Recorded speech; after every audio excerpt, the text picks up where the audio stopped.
تصور ان سنة 1888 في فرنسا طلع واحد اسمه لويس لو براينس، وصور أول فيلم سينمائي في التاريخ كان مدته ثانيتين بس لشوية ناس بتتمشى في جنينة. تخيل بقى لو لويس ده صاحي النهاردة وشاف إن بضغطة زرار واحدة على تليفونك من غير كاميرات ولا ممثلين تقدر تعمل فيلم كامل مبني على الذكاء الاصطناعي.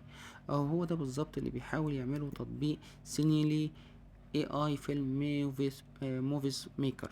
بس السؤال المهم هنا، هل التطبيق ده بيمثل ثورة بجد ولا مجرد فخ وخلاص؟ يا اهلا بيكم يا جماعه، النهارده معانا تشريح كامل لتطبيق سينيلي اللي قالب الدنيا على المتجر وجايب تقييمات عاليه. في الفيديو ده هقولك على اهم 5 مميزات هتخليك تنبهر بالذكاء الاصطناعي واللي وصل له الذكاء الاصطناعي، ومنها ميزتين سحريتين جوه الاعدادات لو فعلتهم هتاخد تجربه تانية خالص. بس استنى معايا لاخر الفيديو، لان الصدمه كلها في ال5 عيوب القاتله وال5 نصايح اللي لو معرفتهمش هتخسر وقتك وفلوسك على الفاضي. التطبيق ده فكرته الاساسيه انه مخرج السينمائي في جيبك، وظيفته الحقيقيه انه مش بيعمل لك مجرد فيديوهات عشوائية زي باقي التطبيقات، لا، ده بيمشي معاك بنظام ستوري تيلينج او السرد القصصي. يعني بيحل مشكلة قفلة الكاتب وصعوبة المونتاج، وبيقدم ميزة تفاعلية اسمها نيكست سكرين برومبتس، يعني بتوجه القصة مشهد بمشهد عشان تطلع بفيلم قصير مترابط. وده اللي بيميزه عن اي تطبيق اللي هو من تطبيقات اللي تحول النص لصورة عادية. التطبيق ده مناسب جدا لصناع المحتوى القصير على التيك توك واليوتيوب والشورتس، والمبتدئين اللي عايزين يعملوا افلام كرتون او خيال علمي من غير تكلفة. لكنه مش مناسب ابدا للمحترفين اللي محتاجين تحكم كامل في ملامح الوجوه وحركة الكاميرا الدقيقة. عشان تستخدمه صح، اول ما بتحمله وبتسجل بايميل جوجل بتدخل على الواجهة وبتختار التامبلز او تبدأ القصة من الصفر. الاداة الاساسية هنا هي انتر اكتيف فلو، اللي بتخليك تكتب وصف المشهد الاول وتختار المود العام. ومن الاعدادات بقى لو دخلت وفعلت ميزة الترا ديتيلز ريندنج، الذكاء الاصطناعي هيركز على تفاصيل الاضاءة. ولو عملت تكست يوردز هيطلع لك جودة سينمائية حقيقية.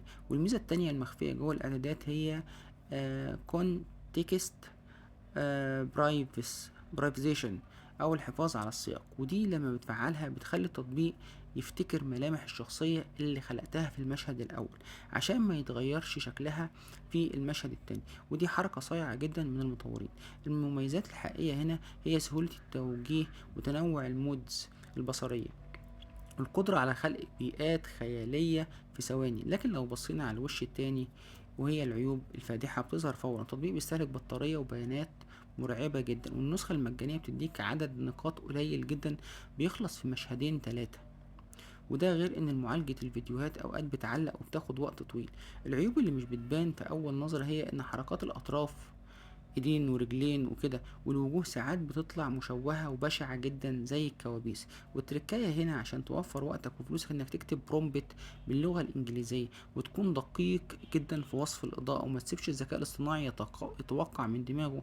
بس خلي بالك، في فخاخ تسويقية واضحة. المطورين بيحطوا واجهات بتضغط عليك نفسيا عشان تشترك في الباقات المدفوعة، ويحسسوك ان الانتاج اللانهائي متاح، وتتفاجئ انك لازم تدفع ارقام كبيرة عشان تكمل فيلم مدته دقيقة واحدة. والاخطر من كده ان بعض المستخدمين بيسيئوا استخدام التطبيق في صناعة محتوى مضلل او ديب فيك او تركيب وجوه على جسم واحدة عريانة او عمل قصص مرعبة وهمية تثير الذعر.